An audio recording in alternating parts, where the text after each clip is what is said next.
ہاں بھائی جلدی جلدی، نماز کے اول وقت سے کیا مراد ہے؟ جب ایک نماز کا وقت داخل ہو جائے، جب مؤذن اذان دے دے تو جی ہاں وہی اول وقت ہے۔ کیا فجر کی نماز صبح قاضی کے وقت ادا کر سکتے ہیں؟ نہیں بھائی، بالکل ادا نہیں کر سکتے، نماز نہیں ہوگی۔ اگر کوئی لڑکی والے نکاح کرتے وقت لڑکی والوں سے جہیز لینا ہے یہ نہیں، یا پھر کتنا لینا ہے یہ طے نہ کریں، اور پھر کچھ مہینوں بعد رخصتی کے وقت یہ دھمکی دیں کہ اگر اتنا جہیز اور یہ چیزیں نہ دیں تو لڑکی رخصت نہیں کر کے دیں گے، اور نہ دیں گے تو طلاق بھی نہیں دیں گے، اس صورت میں عدالت سے خلا لینا جائز ہوگا؟ عدالت کا خلا تو معتبر نہیں ہوگا، البتہ ویسے طلاق مانگ سکتے ہیں لڑکے والوں سے، اور ایسی صورت میں زبردستی بھی طلاق نکلوا سکتے ہیں، تمیز سے نہیں دے رہا تو سمجھ رہے ہیں نا، چترول لگا کے بھی طلاق نکلوائی جا سکتی ہے۔ استاد جی اگر سنت والی نماز میں صرف فرض پڑھ لیے، مثلاً ظہر میں 4 فرض پڑھ لیے اور سنت چھوڑ دی کہ تھوڑی دیر میں پڑھتا ہوں اور عصر کا وقت داخل ہو گیا، تو پھر سنت نہیں پڑھ سکتے بھائی، وقت کے اندر اندر پڑھنی پڑیں گی۔ جو ٹوپیاں استعمال کے قابل نہ رہیں ان کا کیا کرنا چاہیے؟ عام طور پہ لوگ ان کو مقدس اوراق کے ڈبوں میں ڈالتے ہیں۔ او بھائی دیکھو، ٹوپی جو ہے نا آپ کے لباس کا حصہ ہے، یہ جو مسجدوں میں ٹوپیاں رکھنے کا رواج ہے یہ بالکل صحیح نہیں ہے۔ ہر آدمی کا لباس ہے نا، تو پراپر ڈریس میں آنا چاہیے، تو پراپر ڈریس میں شلوار قمیض بھی ہے، ٹوپی بھی ہے، صحیح ہے نا؟ تو وہ بھی اب کبھی ایسا ہوا کہ جی آپ مسجد میں آئے تو کرتے رکھے ہوئے ہیں جی، یا شلواریں رکھی ہوئی ہیں، تو جب کرتے شلوار نہیں ہوتے ٹوپی کا کیا کام ہے مسجد میں؟ ویسے بھی یہ مروت کے خلاف ہے کہ کسی اور کا لباس استعمال کرنا جو آپ کا لگتا بھی کچھ نہیں ہے۔ ہر آدمی کی پسینے کی الگ بدبو ہوتی ہے، ہر آدمی کے ٹنڈ کے نکلنے والے جراثیم الگ ٹائپ کے ہوتے ہیں، ہر آدمی کی جوئیں الگ ہوتی ہیں۔ ایک ہی ٹوپی صبح سے لے کے رات تک مختلف قسم کی کھوپڑیوں سے گھوم گھوم کے آپ کی کھوپڑی میں آئے تو یہ ویسے بھی صفائی کے، ایسی صورت میں تو میں تو ننگے سر پڑھ لیتا ہوں، مسجد کی ٹوپی استعمال نہیں کرتا۔ ٹوپی اپنے پاس رکھو بھائی، ویسے 24 گھنٹے سر ڈھاکو، نہیں تو کم از کم نماز کے وقت جیب میں رکھو اپنی، نہیں ہے تو ایسے ہی پڑھ لو، وہ زیادہ بہتر ہے کسی اور کی ٹوپی پہننے سے۔ یہ جیسے ایک تولیہ 20 آدمی استعمال کر رہے ہوں تو غلط ہے نا، اس کے پسینہ الگ ٹائپ کا ہے، اس کا پسینہ الگ ٹائپ کا ہے، وہ پتہ نہیں کس قسم کا پسینہ نکال رہا ہے، وہ سارے پسینے آپ اپنے منہ پہ لا کے مل رہے ہیں، کتنی غلط بات ہے۔ تو یہ بھی ایک عجیب سی بدعت ہمارے مسجدوں میں ٹوپیوں کی چل پڑی، اور پھر ٹوپیاں اب تو پھر بھی کچھ غنیمت آنے لگیں، پہلے وہ چٹائیوں والی ٹوپیاں ہوتی تھیں، اس کے تن کے نکلے ہوئے ہوتے تھے، درمیان سے گنجی ہو گئی سائڈوں سے، وہ اللہ کے سامنے وہ پہن کے کھڑے ہو رہے ہیں، چٹائی لپیٹ کے نا جیسے کھڑا ہوتا ہے، وہ پہن کے کسی دعوت میں انسان نہیں جا سکتا، لوگ سمجھیں گے چندہ مانگنے آیا، بھگا دیں گے اس کو وہاں سے۔ تو اللہ کے سامنے بھی پراپر ڈریس میں انسان کو ہونا چاہیے، سمجھ رہے ہیں؟ اچھا وہ یہ ہو گیا ٹوپی کا مسئلہ۔ مفتی صاحب کسی غیر محرم کو نماز کا یا کسی دینی کام کی ترغیب دینا صحیح ہے؟ یعنی چچی یا بھابھی وغیرہ کو؟ چچی بھابھی تو اپنے گھر کے رشتے ہوتے ہیں، ان کو ترغیب دے سکتے ہیں لیکن پردے میں۔ استاد جی رونگ وے جانا بائک پر کیسا ہے؟ اگر تھوڑی سی دور ہی جانا ہو چلے جائیں یا نہیں؟ کیا یہ گناہ کبیرہ تو نہیں ہے خیر، لیکن ثواب کا کام بھی نہیں ہے، خلاف قانون ہے۔ آج کل تو سنا FIR کٹتی ہے نا، پولیس والے تھوڑے سے رونگ وے پہ بھی آپ کو رائٹ وے پہ لے جائیں گے جیل کی طرف۔ بھائی رونگ وے پہ بڑے حادثات ہم نے دیکھے ہیں، بائک تھوڑی سی بھی رونگ وے پہ آپ چلاتے ہیں نا، ہم نے بڑے حادثات دیکھے ہیں، وہ سامنے والے کو نہیں پتا ہوتا یہ رونگ آ رہا ہے، وہ بھیڑ دیتا ہے، ایسے بہت سارے لوگوں کی ٹانگیں ٹوٹتی ہوئی دیکھی ہیں، موتیں دیکھی ہیں، اس کا خیال کرنا چاہیے انسان کو۔ اگر کسی سے زنا ہو جائے پھر وہ اس سے توبہ کرے لیکن زنا ایک قرض ہے، تو کیا یہ کرنے سے گناہ کے ساتھ وہ قرض بھی معاف ہو جائے؟ زنا قرض نہیں ہے بھائی، جو لوگ کہتے ہیں آپ سے زنا ہوا ہے تو آپ کے گھر میں کسی عورت سے بھی ہوگا، یہ ایسا نہیں ہے، ایسی کوئی بات نہیں ہے، آپ کے گناہ کی سزا اللہ کسی اور کو نہیں دے گا۔ تو زنا بہت بڑا گناہ ہے، بہت بڑا جرم ہے، لیکن اس کی سزا آپ ہی کو ملے گی۔ البتہ ایک بات ہے، جو زنا کرنے والا ہے وہ اس کا یہ راز چھپتا نہیں ہے، فاش ہو جاتا ہے، پتہ چل جاتا ہے لوگوں کو۔ جب لوگوں کو پتہ چلتا ہے تو اولاد کو بھی پتہ چلتا ہے۔ جب بیٹے بیٹیوں کو پتہ چلے گا نا تو ان کے دل میں باپ کی عزت بھی ختم اور گناہ کی برائی بھی کم ہو جاتی ہے۔ تو وہ کہتے ہیں ہمارے باپ نے کیا تو ہم نے کیا تو کیا ہو گیا، تو پھر یہ نسلوں میں چلتا ہے، سمجھ رہے ہیں نا؟ اس لیے میں عورتوں سے کہتا ہوں کہ اگر آپ نے اپنے شوہر کو کسی بے حیائی کے کام میں دیکھا بھی ہے تو اللہ کا واسطہ لوگوں میں گن نہ گاؤ، چھپا دو اس کو، میاں سے بند کمرے میں لڑ لو کہ یہ کام بعض میاں انٹرنیٹ پر بیہودہ فلمیں دیکھ رہے ہوتے ہیں، عورت کو پتہ چل جاتا ہے میرا میاں یہ کام کرتا ہے، تو پتہ چل گیا بہت برا کر رہا ہے وہ, اس سے کمرے کے اندر ہی لڑو. بچوں تک یہ بات نہ محلے والوں کو نہ بتاؤ, اپنے ابا کو, اپنی بہنوں کو, اپنے بھائیوں کو مت بتاؤ. میاں بیوی ایک دوسرے کا لباس ہے نا, تو لباس کا کام عیب ظاہر کرنا ہوتا ہے, یہ عیب چھپانا ہوتا ہے. تو میاں بیوی جو پرسنل باتیں ایک دوسرے کی جانتے ہیں وہ تھرڈ پرسن نہیں جانتا, تو وہ اللہ ان کے ایک راز اس لیے تھوڑی مطلع کرتے ہیں کہ دنیا کو بتاؤ, بلکہ اس لیے کہ ایک دوسرے کے راز پہ پردہ ڈالو. تو خود لڑو, چھوڑو نہیں اس کو, ٹھیک ہے نا, لڑو کہ بھائی یہ کیا کر رہے ہو, لیکن دنیا کے سامنے اس کو ذلیل مت کرو. وجہ اس کی یہ ہے کہ عورت نے جب اپنے میاں کی برائی کسی کے سامنے, ایک بندے کے سامنے بھی کر لی نا, تو سمجھ لو کہ یہ راز کھل گیا. اب دوسرا نہیں چھپائے گا اس کو, آپ نے نہیں چھپایا, دوسرا کہاں سے, وہ چسکے لے لے کے بیان کرے گا. اس کے بعد آپ کی عزت بھی گئی. لوگ کہیں گے اس کی بیوی, یہ فلاں کی بیوی ہے جو فلاں ایسا ہے, آپ کی عزت گئی. دوسرا, بچوں تک بھی یہ بات پہنچے گی تو بچے بھی اس برائی میں مبتلا ہو سکتے ہیں. وہ کہیں گے جب ہمارا باپ یہ کرتا تھا تو ہم نے کر لیا تو کیا ہے. سمجھ رہے ہیں, کیونکہ باپ کا ایک بڑا احترام ہوتا ہے فطری طور پر. بچوں کے دل میں نا باپ کی اللہ نے عظمت ڈالی ہے, تو بچے بھی بگڑتے ہیں. پھر آپ باپ کو نہیں, اپنے شوہر کو نہیں روگے, بچوں کو روگی بیٹھ کے. کہتے ہیں نا عقل مند عورت وہ ہے جو اپنے شوہر کی برائی پہ پردہ ڈالتی ہے اور ایک شریف آدمی کی بیوی کہلا کے اپنی عزت کرواتی ہے. بے وقوف وہ ہے جو اپنے شوہر کو بدنام کرتی ہے اور پھر ایک برے آدمی کی بیوی کہلا کے اپنے آپ کو بھی بدنام کر دیتی. لوگ کیا کہتے ہیں, عورت کی پہچان تو اس کے شوہر سے ہوتی ہے نا, فلاں کی بیوی. دیکھو انبیاء کرام کی جو, ہمارے نبی کی جو ازواج ہیں, اگر وہ ہمارے نبی کی بیوی نہ بنتی تو ان کی کوئی عزت ہوتی, پہچان ہوتی ہے بھائی, وہ ہم مائیں بنتی ہماری. تو عورت کی پہچان میں اس کے شوہر کا بہت بڑا دخل ہوتا ہے. سمجھ رہے کہ نہیں سمجھ رہے؟ تو عورت کو چاہیے اپنے شوہر کی عزت کروائے. میں یہ بھی نہیں کہتا بے لگام چھوڑ دے اس کو, وہ کمرے میں جو مرضی بیٹھ کے کرتا رہے, ایسا نہیں ہو تو بگڑے گا. اور ایسا بگڑتا ہے پھر عورتوں کو, بیوی کو تو لفٹ ہی نہیں کرائے گا وہ. تو چیک کریں, اس کا بٹوا بھی چیک کریں. بٹوے تو خیر چیک نہ کریں, موبائل پہ گھسے نہیں اندر ہی, پرائیویسی میں تو دخل اندازی نہیں دینی چاہیے. لیکن جب کسی سے بہت زیادہ ہنس ہنس کے بات کر رہا ہو تو دیکھیں کہ ستار بھائی لکھا ہوا ہے اس نے. تو سوال یہ پیدا ہوتا ہے کہ ستار بھائی سے اتنا ہنس ہنس کے بات آپ کیوں کر رہے تھے. ہاں یہ کون ہے, یہ پوچھ رہے ستار بھائی. یعنی سوال یہ پیدا ہوتا ہے, اس طرح سے انکوائری ضرور کریں. سوال یہ پیدا ہوتا ہے, شوہر کو بٹھائیں, انکوائری کریں کہ سوال یہ پیدا ہوتا ہے کہ نہ وہ آپ کا باپ ہے, نہ وہ آپ کا بھائی ہے, نہ وہ آپ کا کوئی بچپن کا دوست ہے. اگر ہوتا تو ہمیں پتہ ہوتا, بھائی میاں بیوی کو تو پتہ ہوتا ہے ایک دوسرے کے بچپن کے دوست کون ہیں. تو یہ نیا کون ہے جس سے آپ اتنا ہنس ہنس کے, اور ایسے گھنٹوں گھنٹوں آپ کا چہرہ ایک دم لال سرخ ہو جاتا ہے. تو اس طرح کی چیزیں ہوتی ہیں جس سے پھر وہ شروع میں ہی پکڑ لیا جائے نا تو وہ رک جاتا ہے. اگر یہ اس کو لڑکیوں سے دوستیوں کی عادت پڑ جائے پھر یہ کنٹرول میں نہیں آتا. پھر وہ بیوی کو تو نو لفٹ. وہ جب رنگ برنگی لڑکیاں اس کی, وہ وسیم کے نام سے, ستار کے نام سے سیو کی ہوئی ہیں اس نے. یہ بڑے ہوشیار ہوتے ہیں آج کل. ایک میں نے واقعہ سنایا تھا نا, ایک لڑکی کی کہیں منگنی ہو گئی, وہ اس نے مجھے خود بتایا, وہ منگیتر سے ملنے گئی ہے, وہ سو رہا تھا, اس کی کمبختی آئی ہوئی تھی وہ, تو منگیتر کی بہنوں نے بتایا سو رہا ہے.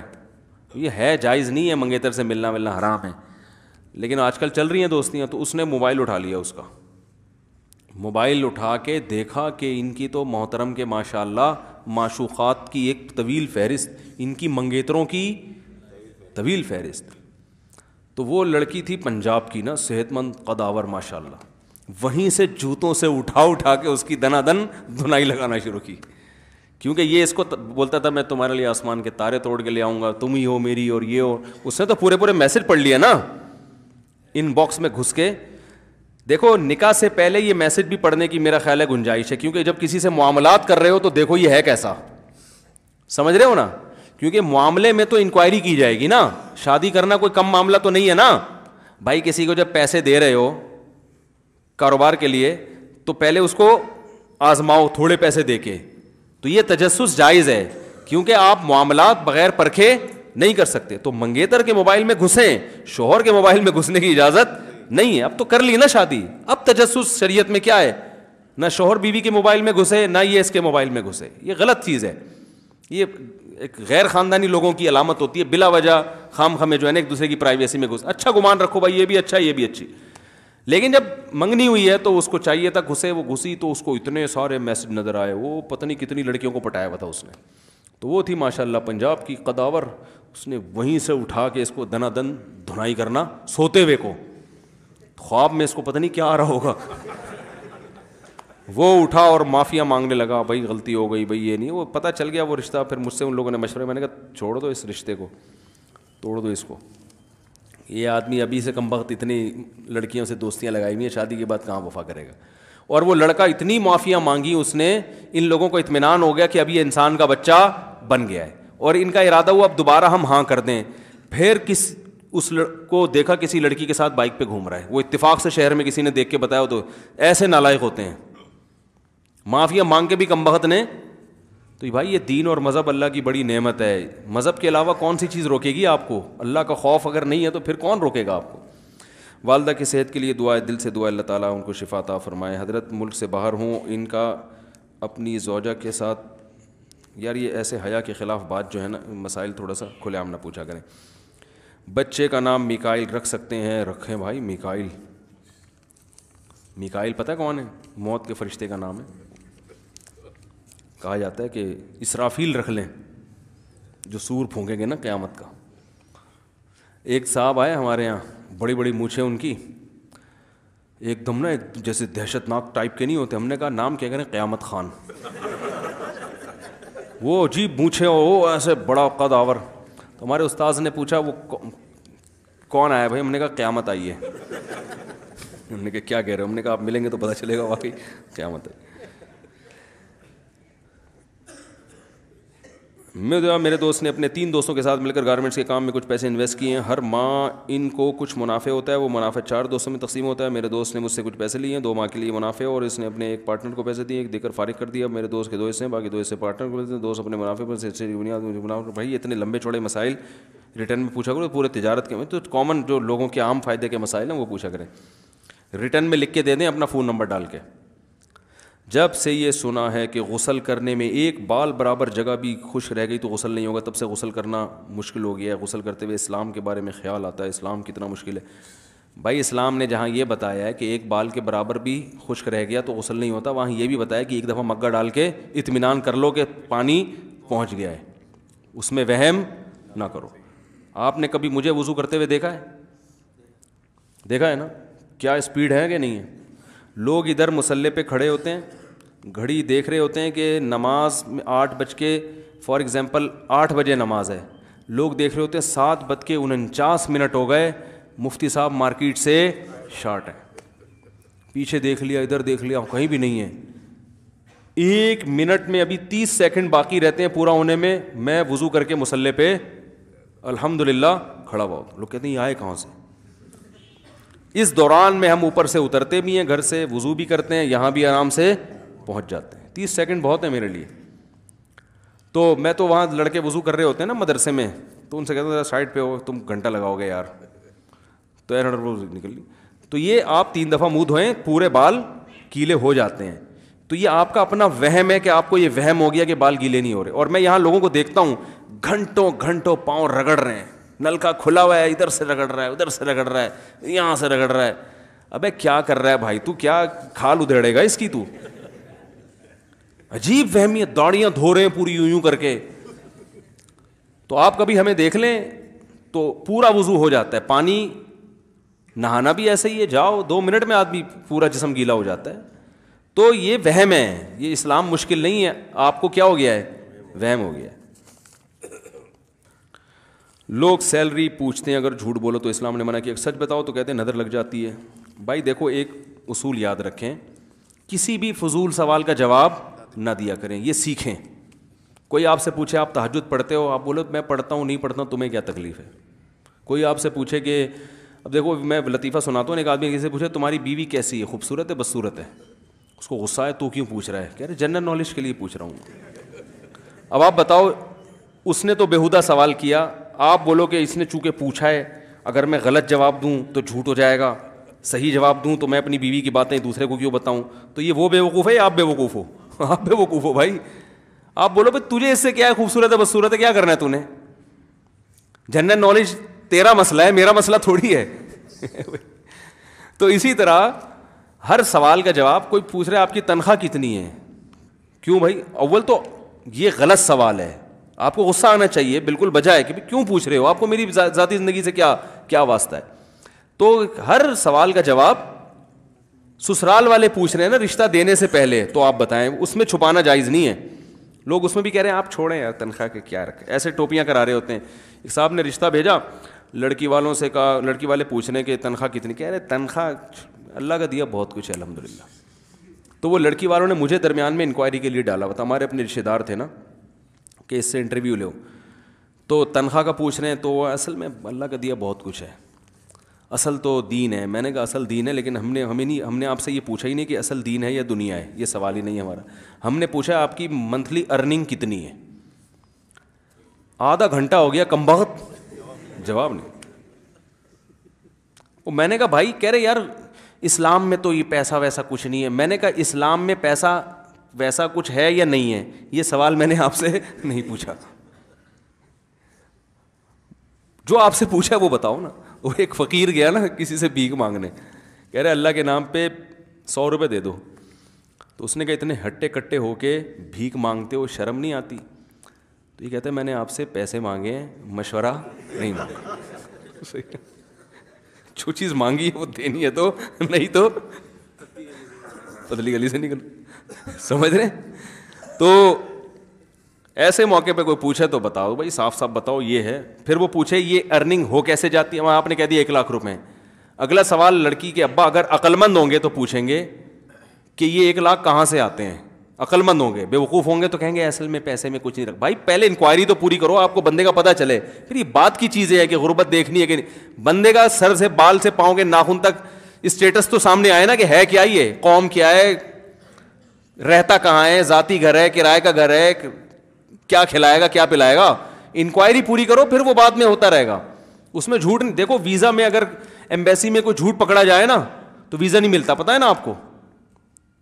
بھائی انٹرویو امریکہ جاتے ہوئے، یو کے جاتے ہوئے انٹرویو لیتے ہیں، اگر آپ کہیں بھی جھوٹ بول دیا نا آپ نے، ویزا ریجیکٹ. وہ کہتے ہیں 2 نمبر آدمی ہے یہ، تو چاہے وہ اس جھوٹ کی اتنی ویلیو ہو یا نہ ہو. تو رشتہ تو اس سے اہم چیز ہے. اس میں اگر داماد جھوٹ بول رہا ہے، ریجیکشن فوراً اسٹیمپ پہ نا وہ اس کے پاسپورٹ پہ آپ لگا دو، ٹھپا لگا دو، کبھی بھی ویزا نہیں ملے گا. ہمارے گھر کا ویزا گلی محلے میں آئے گا، وہ گلی محلے سے باہر نکل جائے گا. تو تنخواہ کی وجہ پوچھیں تو وجہ بھی بتاؤ بھائی یہ ہے جی میرے پولٹری فارم ہے، یا میں انڈے بیچتا ہوں، یا میں وہ ایک آدمی نے رشتہ بھیجا نا 2 نمبری کر رہا تھا. لڑکی والوں نے پوچھا آپ کا بیٹا کرتا کیا؟ انہوں نے کہا جی لکڑیوں کا بزنس ہے اس کا. انہوں نے کہا لکڑیوں کے تو بہت سارے بزنس ہوتے ہیں، گودرا میں کوئی کارپینٹر ہے یا کیا کرتا ہے، یعنی جنگلوں کی لکڑیاں بیچتا ہے، کیا کرتا ہے؟ کہتی جی آپ کو ہم نے جب بتا دیا کہ اس کا لکڑیوں کا ذاتی بزنس ہے بس کافی ہے نا. اتنی پنچایت میں آپ کیا CID والے ہیں کیا؟ وہ لڑکی کے ابا وہ چپک گئے. انہوں نے کہا بھائی آپ بتاؤ لکڑیوں کا بزنس کیا، فرنیچر کی دکان ہے، کیا کرتے ہو؟ بہت زیادہ اصرار کیا تو پتہ چلا کہ جامع مسجد کے باہر مسواکیں بیچتا ہے. مسواکیں بیچنا کوئی بری چیز نہیں ہے، لیکن جھوٹ بولنا، بھائی سیدھے سے بتاؤ مسواک بیچتا ہوں میں، تو اس میں کیا ہے؟ ان کو دینا ہوگا دیں گے، نہیں دینا ہوگا نہیں دیں گے. تو سچ بولنے والے لوگ مارکیٹ میں شارٹ ہیں. اچھا بھائی لوگ سیلری پوچھتے ہیں، جھوٹ میں تو سیلری پوچھیں، ان کو بولو تمہیں کیا ہے. میں نے اپنے 3 بچوں کا عقیقہ ایک گائے پر کیا ہے، کیا یہ جائز ہے؟ جی ہاں بالکل جائز ہے. گائے میں تو 3 لڑکے اور 1 لڑکی نمٹ سکتے ہیں نا، 7 حصے ہوتے ہیں، اور لڑکیوں کرنا 7 لڑکیاں ایک گائے میں نمٹ جائیں گی. میرے ماموں کیبل کا کام کرتے ہیں اور چھوٹی سی دکان بھی ہے، لیکن وہ ٹیمپریری ہے اور زیادہ کیبل انکم کے کام سے ہی آتی ہے، اور زیادہ انکم کیبل کے کام سے ہی آتی ہے، الٹا لکھا ہوا ہے. تو ان کے پاس ایک اضافی بائک تھی تو انہوں نے مجھے چلانے کے لیے دی، تو کیا وہ بائک استعمال کرنا جائز ہوگا کیونکہ وہ بائک حرام پیسہ خریدی؟ بھائی اگر آپ کے ماموں کیبل کا کام کر رہے ہیں اور کیبل میں زیادہ تر ناجائز چیزیں ہی استعمال ہو رہی ہیں تو پھر یہ ارننگ جائز نہیں ہے. لیکن مجھے اس کی تحقیق نہیں ہے کہ کیبل میں زیادہ جائز ہو رہا ہے، کیونکہ نیوز چینل بھی لوگ دیکھ رہے ہوتے ہیں بہت زیادہ، تو مجھے اس کی تحقیق نہیں ہے کہ یہ زیادہ تر جائز میں استعمال ہو رہی ہے یا ناجائز میں. گزارش یہ ہے کہ 4 اماموں میں پہلے امام کون سے ہیں؟ مجھے کسی نے بتایا کہ امام مالک ہیں، کیا یہ صحیح ہے؟ آپ تصدیق فرمائیں. سب سے پہلے امام ابو حنیفہ ہیں، پھر امام مالک ہیں، پھر امام شافعی ہیں، پھر امام احمد ابن حنبل ہیں. اور عمر کے لحاظ سے بھی اور مرتبے کے لحاظ سے بھی دنیا میں سب سے زیادہ فالو جو کیا گیا ہے نا، امام ابو حنیفہ کو فالو کیا گیا. آج بھی دنیا میں 50% مسلمان امام ابو حنیفہ کو فالو کرتے ہیں. 50%، یہ بڑی سعادت کی بات ہے، سمجھ رہے ہیں. اور پہلے یہ ریشو اس سے بھی زیادہ تھا. تو ایک ایسا شخص جس کو 50% اہل سنت والجماعت فالو کر رہے ہوں وہ گمراہ نہیں ہو سکتا. اللہ تعالیٰ امت کو اتنی بڑی گمراہی پہ تھوڑی جمع کریں گے. اگر دعاؤں کی اور یاد رکھو جس میں کچھ کمالات ہوتے ہیں تو حاسدین بھی اس کے زیادہ. تو امام حنیفہ کے حاسدین بھی دنیا میں ہول سیل کے حساب سے موجود ہیں، جو اپنی کم فہمی کی وجہ سے امام ابو حنیفہ کے مسائل پر اعتراض کرتے ہیں. وہ اب خود وَكَم مِّن قَائِلٍ قَوْلًا صَحِيحًا وَآفَتُهُ مِنَ الْفَهْمِ السَّقِيمِ. بہت سے کہنے والے ایسے ہیں جن کی بات صحیح ہوتی ہے لیکن سمجھ میں آنے والے کی عقل ناقص ہوتی ہے، اس لیے اس کو بات پر اعتراض ہوتا ہے. ایک اگر اجازت ایک چھوٹا سا چٹکلا سنا دوں امام صاحب کا.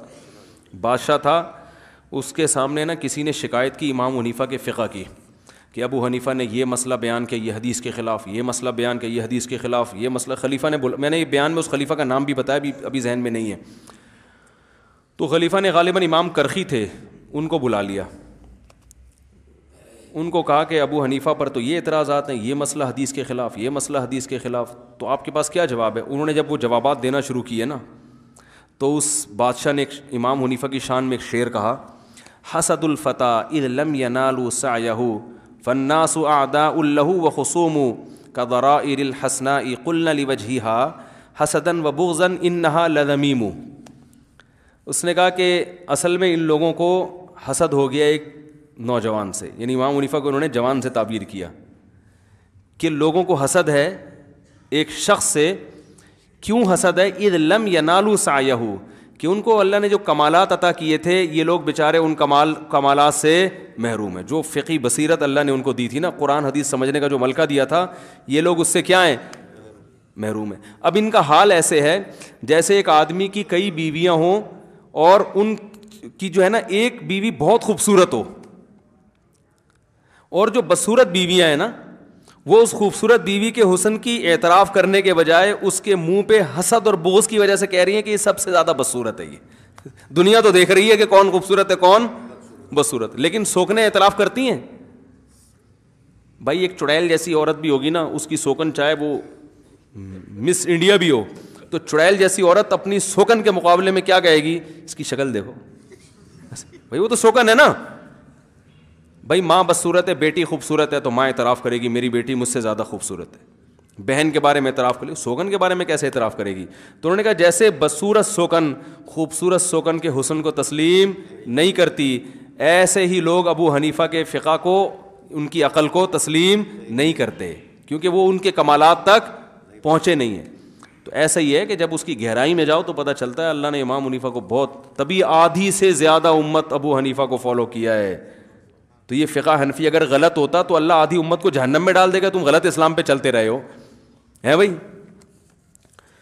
اچھا میرے بھائی، اور آدھی سے زیادہ امت کو فالو کیا، اور امت کی قیادت سب سے زیادہ فقہ حنفی نے کی ہے، کیونکہ بنو امیہ کی خلافت تو بہت جلد ختم ہو گئی تھی، اس وقت تو یہ فقہ مدون ہی نہیں ہوا تھا.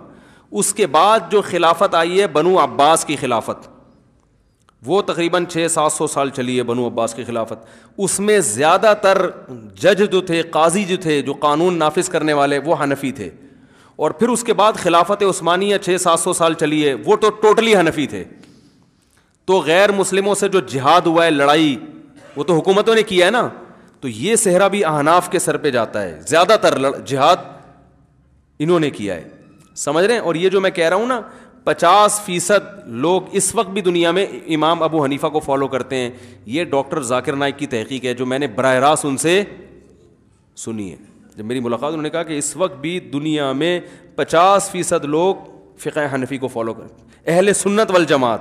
ان میں شیعہ داخل نہیں ہیں، جن کو ہم اہل حق کہتے ہیں. اہل حق میں 50% لوگ امام حنیفہ کو فالو کر رہے ہیں، 30% امام شافعی کو، 17% امام مالک کو، 2% امام احمد ابن حنبل کو، 1% ایسے ہیں جو کسی کو فالو نہیں کر رہے. نہیں یاری بات. تو امت کا اتنا بڑا طبقہ گمراہی پہ جمع نہیں ہو سکتا. اچھا میرے بھائی, اگر دعاؤں کی کتاب بھیجو, ہم بیت الخلاء چلیں بھائی, کتاب باہر نکال کے جائیں, وہاں کیا پڑھے گا بیٹھ کے؟ قبض کھولنے کی دعا پڑھے گا وہاں پہ. سعید الاستغفار کی فضیلت جو ہے صبح کو پڑھے گا اور شام کو موت ہوگی. پتہ نہیں مجھے سعید الاستغفار ہے کون سا, پہلے آپ وہ بتائیں, اس کا الفاظ بتائیں پھر بتاؤں گا. اگر شلوار پر کیچڑ یا گٹر کا پانی لگ جائے تو کیا شلوار ناپاک ہو جائے گی؟ دیکھو, جو راستے کی ناپاکی ہوتی ہے وہ پاک ہوتی ہے.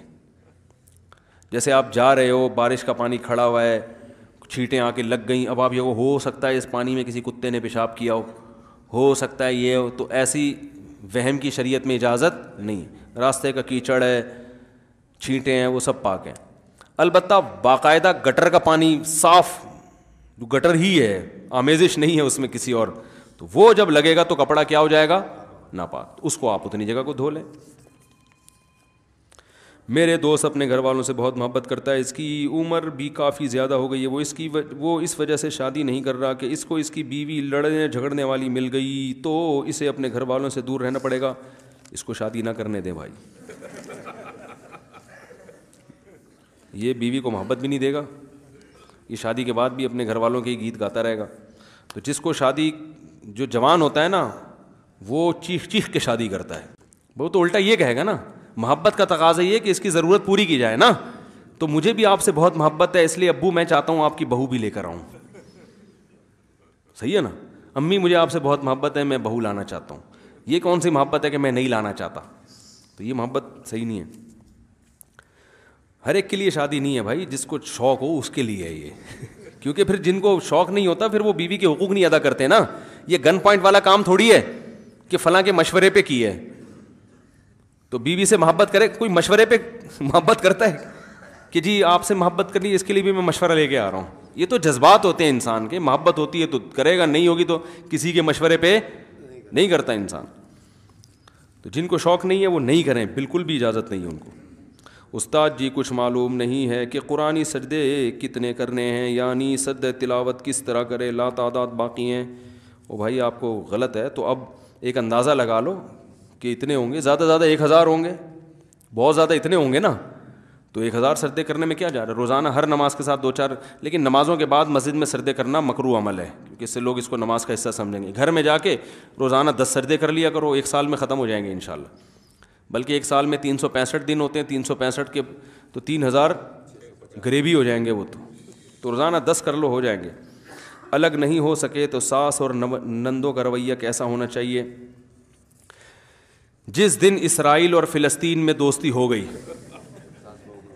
تو نندوں اور نند کا اپوزٹ کیا ہوتا ہے بھائی؟ اپنی مرضی سے بیٹھے ہو آپ لوگ, میں نے نہیں بٹھایا, جس نے جانا ہے وہ جائے. بیان تو کب سے ختم ہو گیا ہے, اب آپ اپنی مرضی سے بیٹھے ہیں. اب یہ نہیں کہنا مصعب نے اتنا لمبا بیان کھینچ دیا, بیان تو ختم. یہ سوالات کا سیشن تو غریبی ہے, جس نے بیٹھنا ہے بیٹھے, نہیں بیٹھنا جائے وہ. تو یہ جو نندوں اور ساس کا مسئلہ ہے نا, دیکھو آج کل میں صحیح بات آپ کو بتاؤں, جو تجزیہ ہے, زبانیں جو ہے نا, زبانیں یہ آگ لگاتی ہیں. اگر یہ ساس بہو اور نندے زبان پہ کنٹرول کر لیں اور اصلاح کرنا سیکھیں, اصلاح طنز. آج جو آیتیں آئی ہیں نا وہ بھی پوری نہیں ہوئی ہیں. حماز مشاء بنمیم, ایسے لوگوں کی اتباع نہ کرو جو طنز کرتے ہیں, تانے دیتے ہیں. مثلاً بہو میں اگر کوئی فالٹ ہے, کھانا نہیں پکانا آتا, خدمت نہیں ہے, تو ساس کو چاہیے اس کو محبت سے بٹھائے, بولے تم بھی میری بیٹیوں کی طرح ہو, ٹھیک ہے نا. اور اس کے میاں کے سامنے اس کی برائی نہ کرے کہ تمہاری بیوی ایسی, اس کو سمجھاتا نہیں ہے تو, اس کو سمجھاتا نہیں ہے تو شرم نہیں آتی, جورو کا غلام بن کے بیٹھ گیا. بولو بھائی اب تم میری بیٹی ہو تو آؤ تھوڑا سا مل جل کے کچھ کر لیتے ہیں. تمہیں پہلے سے کچھ چیزیں آتی ہیں, کچھ میں تمہیں سکھاتی ہوں, اس سے کیا ہوگا بھائی, تمہاری عزت بڑھے گی. تمیز. ڈائریکٹ بات کہاں سے شروع ہوتی ہے؟ طنز. یہ روٹی بنا کے لائیے, پھر الگ سے نا میاں کے اپنے بیٹے کے کان, اس کو تو روٹی پکانی نہیں آتی. خیر اب ہماری قسمت, برائیاں بھی پوری کر لیں اور آخر میں یہ بھی کہ ہم تو اب صبر کر رہے ہیں, ہم کوئی برے لوگ تھوڑی ہیں, میں کوئی طلاق کا مشورہ تھوڑی. قسمت, اب صبر کرتے ہیں بھائی, وہ بھی کسی کی بیٹی ہے. وہ آدمی بھی تلملا جاتا ہے کہ پتہ نہیں ہے میں اس سے محبت کروں گی نہیں کروں گی, کیا ہے, اس کو تو روٹی پکانی نہیں آتی. یہ روٹی ووٹی اتنے بڑے مسائل. بھائی نکاح کا جو اللہ نے بنیادی مقصد بتایا ہے نا, وہ ہے اولاد. اصل وجہ یہ ہے. دوسرے نمبر پر سکون, محبت. یہ روٹی ووٹی یہ دائیں بائیں کی چیزیں ہیں, ٹھیک ہے نا, یہ تو گریبی میں, یہ اصل مقصد نہیں ہے نکاح کا. تبھی مالدار گھرانوں میں تو نوکر ہوتے ہیں نا بھائی, وہ تو روٹی پکواتے ہی نہیں ہیں. غریب آدمی اس لیے پکواتا ہے کہ بھائی میں باہر کے کام کر رہا ہوں تو تم گھر کے کام کر لو. تو روٹی نکاح کا تقاضا نہیں ہے کہ نکاح کے تقاضوں میں سے ایک چیز روٹی بھی ہے. نکاح اس لیے کیا جاتا ہے لتسکنوا الیہا, سکون حاصل ہو انسان کو, وہ دل کی باتیں شیئر کر لے گا, نسل بڑھے گی, اولاد, انسان کو اولاد چاہیے. اور اللہ بھی چاہتے ہیں زمین کو انسانوں سے بھر دیں. فیملی پلاننگ والے تو چاہتے ہیں کہ 2 بچے اچھے, لیکن اللہ چاہتے ہیں کہ اولاد زیادہ ہو. یہ انسانوں کے لیے تو زمین بنائی ہے اللہ نے, رزق ختم نہیں ہوگا, تربیت بھی زیادہ اچھی ہوگی. یہ سب ٹوپی ڈرامے جو فیملی پلاننگ نے سکھائے ہوئے ہیں, یہ تربیت نہیں ہو سکے, یہ سب ڈرامے بازی ہے. تربیت زیادہ اچھی ہوتی ہے جب بہن بھائی زیادہ ہوتے ہیں. کوئی اگر تربیت کرنا چوری بنانا چاہتا ہے تو ایک بچے کو بھی چور بنائے گا, تو پھر ایک بھی چور پیدا ہوگا. تو اگر گھر میں عزت دینا سیکھ لینا, عزت, بہو ساس کا تھوڑا سا احترام سیکھ لے. وہ کہے کہ بھائی اگر اس نے میرے سے غلط لہجے میں بات کر بھی لی تو اس کا مقام کیا ہے, بڑا ہے. تو بڑوں کی آڑی ترچھی برداشت کی جاتی ہے نا. بھائی میرا شوہر قابل احترام تو اس کی ماں تو اور زیادہ قابل احترام ہے, تو کبھی اونچ نیچ ہو بھی گئی تو میں زبان نہ چلاؤں, صبر کر کے سن لوں اور اپنے شوہر کے کان نہ بھروں. ابھی ایک حیدرآباد سے ایک صاحب نے ایک خط مجھے بھیجا, انہوں نے اس پہ فون نمبر نہیں لکھا تھا, ورنہ فون کر کے ان کا شکریہ ادا کرتا. انہوں نے عجیب پورا 15 نکات لکھے, جیسے قرارداد ہوتی ہے نا. انہوں نے کہا ہر لڑکی کو شادی سے پہلے یہ پرچہ پکڑا دینا چاہیے, اس میں ساس کے بارے میں 5 ٹیکنیکل پوائنٹ, 5 نہیں سوری 15 یا 20, کہ ساس ان چیزوں کو برداشت نہیں کرتی تو ان میں تھوڑا سا کمپرومائز کر لو ساس کے ساتھ. وہ بڑی خاندانی باتیں لکھی ہیں. میرا ارادہ تھا میں پڑھ کے سناؤں گا یہاں پہ, لیکن پھر میں نے کہا یہ تو کسی کی بہویں نہیں ہیں جو یہاں بیٹھی ہوئی ہیں, تو سارے داماد ہی ہوں گے یا سسر ہوں گے. تو یہ تو خواتین کو سنانے کی ہے جن بچیوں کی شادیاں ہو رہی ہوں. اس میں بڑے پیارے پوائنٹ لکھے تھے کہ ساس اگر کبھی ڈانٹے فوراً رونا نہ شروع کر دو, اس سے اس کے دل میں اور نفرت پیدا ہوتی ہے کہ اس نے ذرا سی بات کو رائی کو پہاڑ بنا لی. اس کے دل میں آ جائے گا اب یہ ہے ہی 2 نمبر. بعض عورتیں کیا کرتی ہیں شوہر کے سامنے ذرا رو کے, کیونکہ دلیل نہیں ہوتی تو رو کے انسان اپنے مطالبے منواتا ہے. بھائی جب آپ کے پاس دلیل نہیں ہوتی نا تو رونا بہترین ہتھیار ہے. آدمی کو تو رونا آتا نہیں ہے ایسے موقع پہ, خواتین کو رونا کوئی مسئلہ ان کے لیے نہیں ہے. ذرا سی بات ہے وہ اپنے میاں کو رو کے بتاتی ہے آج میرے ساتھ یہ ہوا, آپ کی ماں نے مجھے غیرت کا تانا دیا کہ تم نے روٹی جلا دی ہے, تمہارے تو ماں باپ نے تمہیں روٹی پکانا نہیں سکھائی, اور آنسو. پھر آخر میں کہیں گی خیر اب آپ کی ماں ہیں میں بھی احترام کرتی ہوں. اس کے دل میں تو آگ لگا دی نا, میری نئی آنے والی دلہن کو میری ماں نے رلا دیا. تو شروع میں 1-2 سال تک تھوڑا سا صبر و تحمل سے کام لے لو. بھائی یہ بڑے ہیں ڈانٹ بھی دیتے ہیں, ٹھیک ہے نا. میاں کو بھی چاہیے جو مکھنچو ہے تم صحیح ہے نا, تم بھی بیگم کو بول دو کہ اچھا ٹھیک ہے میں اماں. تھوڑا سیاست سے صحیح کھرے نہیں چلتے رشتے. ٹوپیاں شوپیاں ادھر گھمائی, اس کے آنسو پوچھے سینے سے لگایا, بیگم دو خود بھی بہا لو آنسو, ہائے بہت برا ہوا تمہارے سے.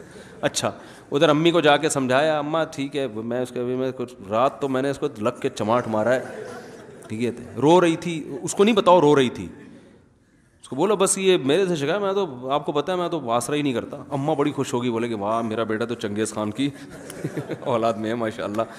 تو اس طرح ٹیکنیکل طریقے سے یہ بات خوب یاد رکھو, ماں کے سامنے اگر بیوی کی طرف کی سائڈ لینا تو ماں کے دل پہ آرے چلتے ہیں, اور چلنے بھی چاہیے.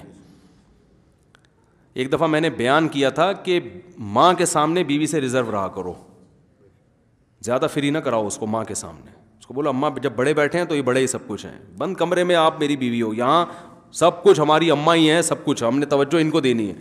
اس پہ بعض خواتین نے بڑے نیگیٹو کمنٹس کیے کہ یہ تو ہے ہی عورتوں کے خلاف, اس کو تو یہی آتا ہے, یہ تو ہر وقت ممبر پہ. او بھائی میں جس کی سائڈ لے رہا ہوں وہ بھی تو عورت ہی ہے نا, وہ ساس بھی تو عورت ہے. دیکھو ماں اپنے بچے کو ساری زندگی پالتی ہے, جب بیٹے کی شادی ہوتی ہے نا تو ماں کے دل پہ چاہے وہ کتنی خوش ہو, لیکن نیچرل ہے کہ اس کو پتہ ہے میری محبت وہ ڈیوائڈ ہو رہی ہے.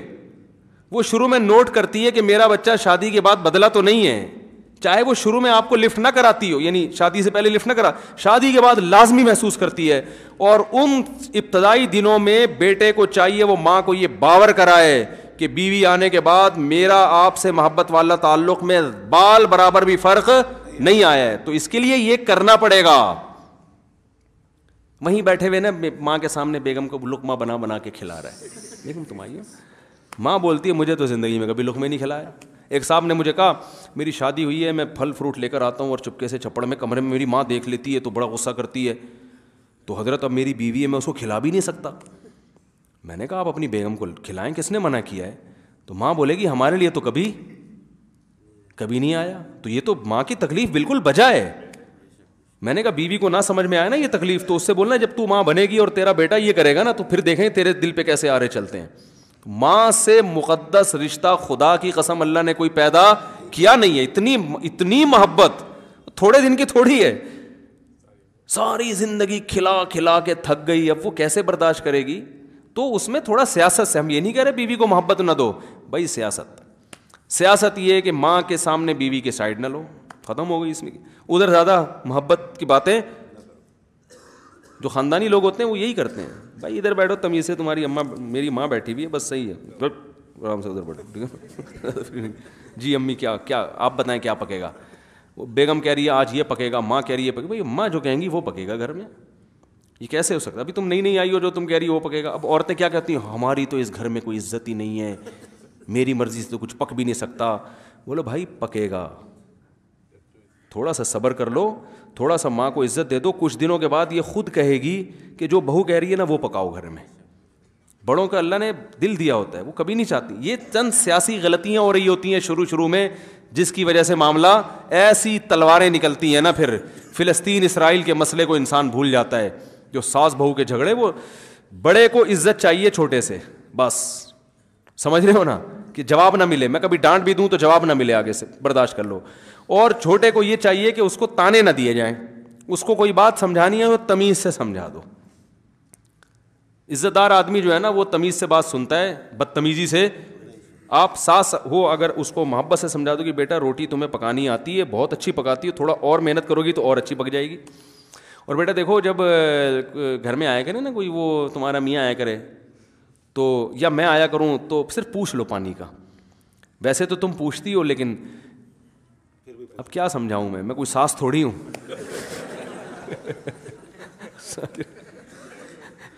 دیکھو ایک واقعہ سناتا ہوں, اس سے بات سمجھ میں آئے گی. ہمارے استاذ نے, ہمارے بڑوں نے بڑی ہماری تربیت کی ہے, وہ ہوئی ہے نہیں ہوئی یہ تو اللہ ہی جانتے, لیکن کوشش انہوں نے کی ہے. اور اللہ کا شکر ہے جب ہمیں ڈانٹ ڈپٹ کرتے تھے ہم ان کے خلاف باتیں نہیں کرتے تھے, سنتے تھے بیٹھ کے, اور یہی چیز سیکھنی ہے. تو ہمارے استاذ نے ایک دفعہ مجھے کہا کہ چائے بنا کے لاؤ. وہ گرین ٹی ہی پیا کرتے تھے اکثر, اور مجھے ایسا یاد پڑتا ہے انہوں نے گرین ٹی ہی بولا کہ گرین ٹی. میں نے گرین ٹی بنائی, وہ میرا امتحان لے رہے تھے. انہوں نے کہا کہ میں نے تو دودھ کی چائے بولی تھی, آپ کیا گرین ٹی اٹھا کے لے آئے؟ میں نے کہا نہیں آپ نے تو گرین ٹی کہا تھا. کہہ رہے ہیں یار میں گرین ٹی کیسے کہہ سکتا ہوں, ساری دنیا دودھ کی چائے پیتی ہے, تم پیتی ہے, تم گرین ٹی اٹھا کے لے آیا. میں نے کہا نہیں, ہم چونکہ کالج سے گئے ہوئے تھے, ہمیں تو تمیز سے بات کرنا, ماں باپ نے تو بہت کچھ سکھا دیا تھا, لیکن مدرسے میں تو تھوڑا سپرلیٹیو ڈگری چاہیے نا. میں بحث کرنے لگا. میں نے کہا میں نے خود اپنے کانوں سے سنا ہے آپ نے سبز چائے کا گرین ٹی کا بولا ہے. کہہ رہے ہیں یار میں کیسے بول سکتا ہوں گرین ٹی کا, سب دودھ چائے جب بولے جاتا ہے تو دودھ کی چائے مراد ہوتی ہے, تو میں گرین کیوں بولوں گا؟ میں نے کہا مجھے اللہ کی قسم اچھی طرح یاد ہے آپ نے سبز چائے بولی ہے. میں نے کہا اچھا وہی ٹھیک ہے. بیچارے چپ ہو گئے. میں باہر نکلا تو انہیں کے دوسرے شاگرد نے کہا, انہوں نے کہا یہ آپ کو آزما رہے تھے. اصول یہ ہے کہ ایسے موقع پہ بڑے کی غلطی اپنے اوپر رکھ لو. مجھے واقعی بڑی شرمندگی. انہوں نے کہا یار یہ تو آپ کو تربیت دینا چاہ رہے تھے کہ آپ بول دیتے بحث ختم کرنے کے لیے, اچھا جی مجھ سے سننے میں ختم ہو گئی بات. یہ کون سا ایسا کوئی ایمان اور کفر کا مسئلہ ہے کہ دلائل سے میں ثابت کر کے دکھاؤں گا کہ آپ غلط ہو میں صحیح ہوں. اس طرح گھر کوئی ادارہ نہیں چلتا. بھائی سوری, ایک دفعہ آپ وضاحت کرتے ہیں, اچھا مجھے تو یاد پڑتا ہے آپ نے دودھ کی, نہیں بھائی میں نے تو دودھ کی چائے کہا تھا. اچھا مجھے یاد پڑ رہا ہے گرین ٹی, نہیں بھائی میں نے, اچھا دودھ, سوری مجھ سے غلطی ہو گئی, میں بھی دودھ کی چائے بنا کے لے آتا ہوں. ختم ہو گئی نا بات. تو میں نے اس کے بعد سے پھر یہی پالیسی ہمیشہ ہر بڑے کے ساتھ, نہیں بحث کرتا. کوئی بڑا ڈانٹ رہا ہو, یہ کر رہا ہو, ایک دفعہ صفائی پیش کی, نہیں تو اچھا بھائی غلطی ہو گئی, سوری آئندہ. یہ لچکدار ہونا چاہیے انسان کو نا. ورنہ وہ وضاحتیں بیان وضاحتیں اس سے تباہی پھیلتی ہے گھروں کے اندر. تو ساس نے بہو کو کوئی الٹی سیدھی بات کہہ دی, سوری کر لے بھائی, وہ صفائیاں شروع کر دیں گی, میں نے تو یہ آپ کے بیٹے کو یہ نہیں کہا, میں نے چبا کے باتیں کر دی, میں نے تو یہ بالکل بھی نہیں کہا آپ کے بیٹے کو. ایسے ہی ہوتا ہے نا, دیکھیں کیسے چبا کے اتنی اسپیڈ کے ساتھ, یہ تو آپ نے تو پکڑ لیتے نا والے کاری ہو, میں نے تو ایسے بولنا نہیں اپنے بیٹے کو, اب تو میں ہائے رونا شروع کر دیں گی, آنسو بہانا شروع کر دیں گی. او بھائی مٹی ڈالو یار.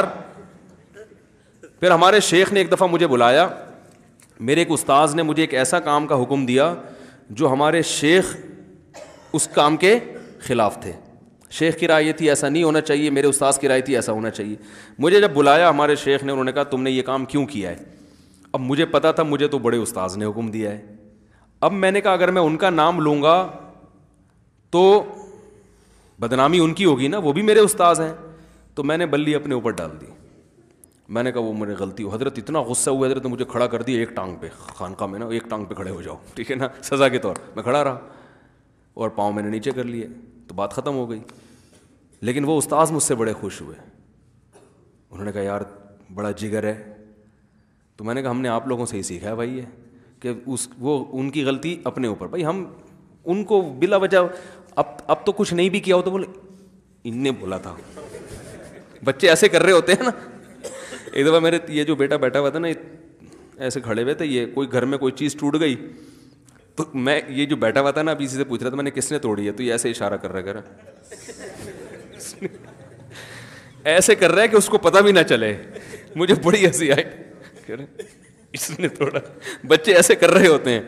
تو بچوں پہ تو یہ چیز اچھی لگتی ہے, بڑوں پہ اچھی. ہاں یہ نہیں کہ اب دوسرے کا قتل اپنے ذمے لے لو, چھوٹی موٹی غلطیاں. قتل کیا ہے اس نے آپ کے کسی استاذ نے, آپ بولو میں نے کیا ہے, یہ اتنا زیادہ فری ہونے کی ضرورت نہیں ہے. ساس نے کسی کا گلا گھوڑ دیا, بہو اپنے ذمے لے رہی ہے کہ جی میں نے کیا ہے. تو مٹی پانا سیکھو. پنجابی میں مٹی پاؤ یار, او بھائی میں نے کیا یار, چپ مٹی پاؤ. اور میاں کو بھی تھوڑا تمیز سے ہونا چاہیے, غلطیاں ہر گھر میں ہوتی ہیں. اس نے کر دی, اس نے جو سوری کرے گا نا اس کو خطاب ملنا چاہیے. اصول یہ ہونا چاہیے جو اپنی غلطی کا پہلے اعتراف کرے وہ زیادہ. دیکھو کیا پیاری حدیث ہے, آپ صلی اللہ علیہ وسلم نے فرمایا یا بنی آدم کلکم خطاؤن, تم میں سے ہر شخص غلطیاں کرتا ہے. یہ تو مہر لگا دی کہ 100% صحیح. اب جو کہتا ہے مجھ سے غلطی نہیں ہوئی ہے, کل بھی تم سے نہیں ہوئی تھی, آج بھی تم سے نہیں ہوئی ہے, پرسوں بھی تم سے, اس کا مطلب یہ تو تم حدیث کے خلاف جا رہے ہو بھائی. نبی تو کہہ رہے ہیں ہر ایک سے غلطی ہوگی, اور آپ کا ایسا ہر کیس میں آپ بری ہیں یار, یہ بھی آپ سے نہیں ہوا, یہ بھی آپ سے نہیں ہوا, یہ گلاس بھی آپ نے نہیں توڑا, یہ بھی فلانے نے توڑا ہے, اور یہ مسئلہ بھی آپ نے نہیں کیا, تو کچھ تو آپ نے کیا ہوگا نا. تو آپ نے یہ نہیں فرمایا کہ بہتر لوگ وہ ہیں جو جن سے کبھی غلطی نہیں ہوتی. آپ نے فرمایا بہتر وہ ہیں جو غلطی کر کے توبہ کرتے ہیں, اعتراف کر لیتے ہیں, سوری کر لیتے ہیں. تو یہ ہے, اس طرح سے تو تمیز سے زندگی کچھ گزر سکتی ہے. ورنہ گھروں کے جو حالات ہیں اللہ کی پناہ ہے یار. وہ بہویں تو ایسی ماشاء اللہ بدتمیز ہو گئی ہیں, وہ تو احترام تو گیا تیل لینے. اور ساس اگر کوئی شریف بہو مل جائے تو ساس جو اس کو رگڑتی ہے نا, تجھے تو میں دونوں ہاتھوں سے بتاتی ہوں تو ہے کیا.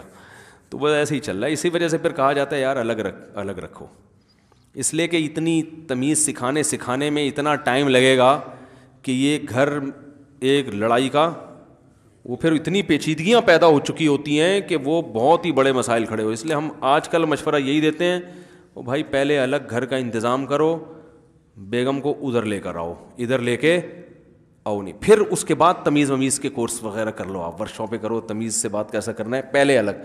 کیونکہ اگر ساتھ رکھ لیا تمیز اول تو سیکھتے پھر بھی نہیں ہے ساری زندگی نا, کہ کیسے کس سے بات کرنی ہے.